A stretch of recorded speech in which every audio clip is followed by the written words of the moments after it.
বাবু, এই লেবুগুলো কত করে? ম্যাডাম, এটা 20 টাকা পিস আর ওটা 15 টাকা পিস। আচ্ছা, তুমি তাহলে এই 20 টাকা পিসের গুলো 10টা দিয়ে দাও। লেবু কত করে? দিদি, এগুলো 20 টাকা পিস আর এটা 15 টাকা পিস। ঠিক আছে, 15 টাকা পিসে দুটো আর 20 টাকা পিসে দুটো লেবু দে। একটু দাঁড়ান, আগে ওনারটা দিই, তারপর আপনারটা দিচ্ছি।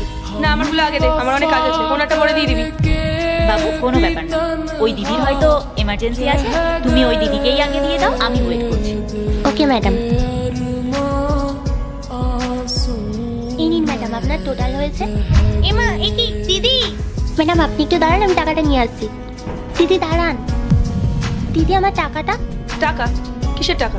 এই তো দিদি, একটু আগে তুমি আমার দোকান থেকে ফল নিয়ে এলে, ওই পয়সা তো দাওনি, টাকাটা দাও। এই শোন, আমি কোনো টাকা দিতে পারবো না, বুঝতে পেরেছিস? দিদি, তুমি এইভাবে আমার টাকাটা না দিয়ে চলে যেতে পারো না। তুই কি বুঝতে পারছিস না আমি কি বলছি? যা এখান থেকে।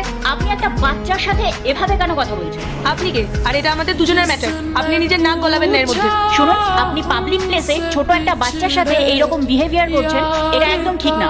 দেখুন, আপনি যাই বলুন না কেন, আমি ওকে কোনো টাকা দিতে পারবো না। আর এই যে কোম্পানিটা দেখছেন, আমার বয়ফ্রেন্ড এখানকার সিনিয়র ম্যানেজার। আমি যদি ওকে একবার আপনার কথা বলি না, তারপর আপনি টের পাবেন আপনি কার সাথে কিভাবে কথা বলছেন। তাই একদম জ্ঞান দেবেন না। আচ্ছা, ওই কোম্পানির সিনিয়র ম্যানেজার তোমার বয়ফ্রেন্ড? ইয়েস, পারেন। ঠিক আছে, আপনি তো আমার কথা শুনলেন না।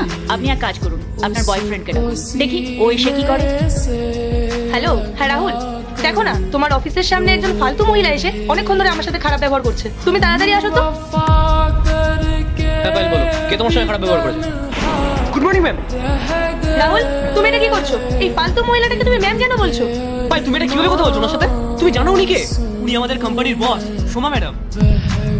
পড়েছি, এই ছোট্ট বাচ্চাটা যেই বয়সে দোকান চালাচ্ছে, ও তার টাকা নির্লজ্জের মতো মেরে দিয়ে পালাচ্ছিল। বাচ্চাটা এসে ওর হাতে পায়ে ধরছে, ও তাও ওর সাথে দুর্ব্যবহার করেই যাচ্ছে। ম্যাডাম, ওর ভুল হয়ে গেছে। কি কি বললে রাহুল? ঠিক শুনতে পারলাম না। ভুল হয়ে গেছে ম্যাডাম। আরে, এটা তুমি কি বলছো? এটা তো মানাচ্ছে না।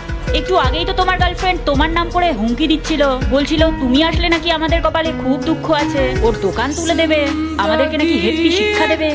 দিদি, আমার মুখ কি দেখছো? ওকে টাকাটা দাও। হ্যাঁ হ্যাঁ,